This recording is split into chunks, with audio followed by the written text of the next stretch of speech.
Hi, it's Penny here from the Patchwork Angel. Here's a fun little apple project for you. Hope you enjoy it.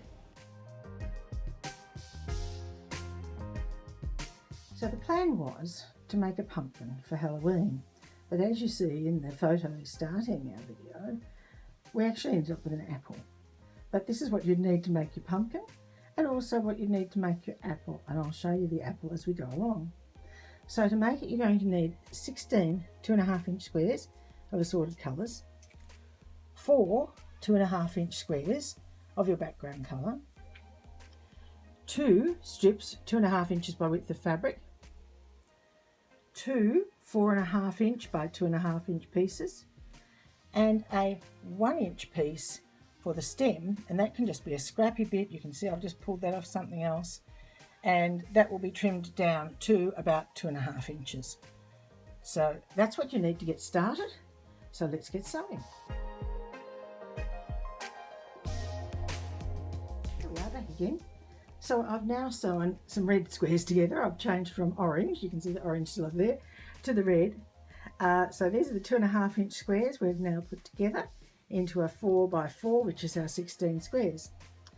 We've pressed our little 2.5-inch squares in half, and we'll then pop them on the corners and snowball the corners of that block.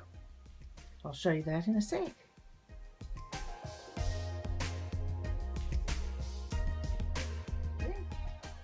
We've snowballed the corners of the block.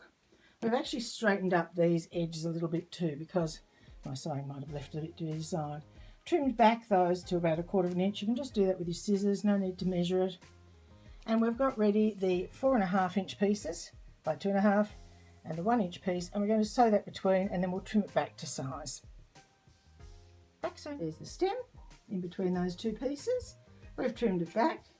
We'll centre that onto the apple shape, and you can see we've got a nice circle shape looking happening here.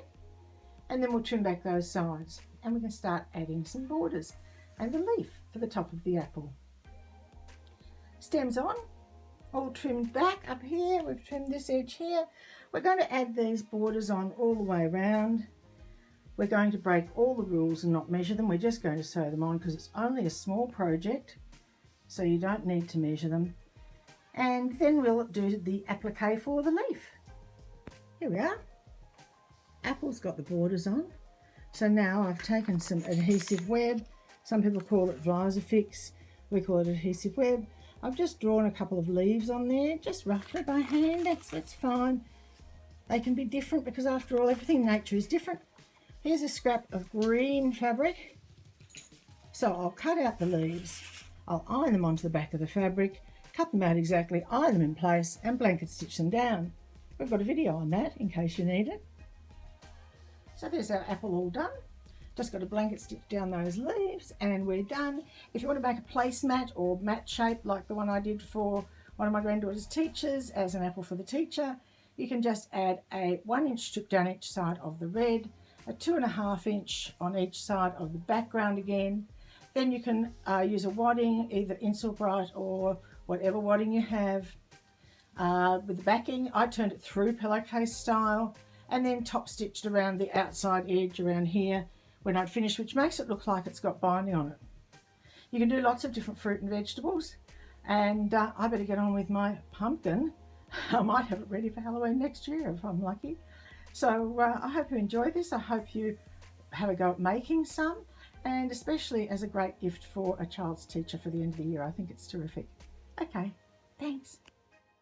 So there you are. Thank you for watching our video, and we hope you certainly enjoy it, and subscribe to our channel on YouTube for Patchwork Angel, and give us a thumbs up and all that stuff. Follow us on Instagram and Facebook as well.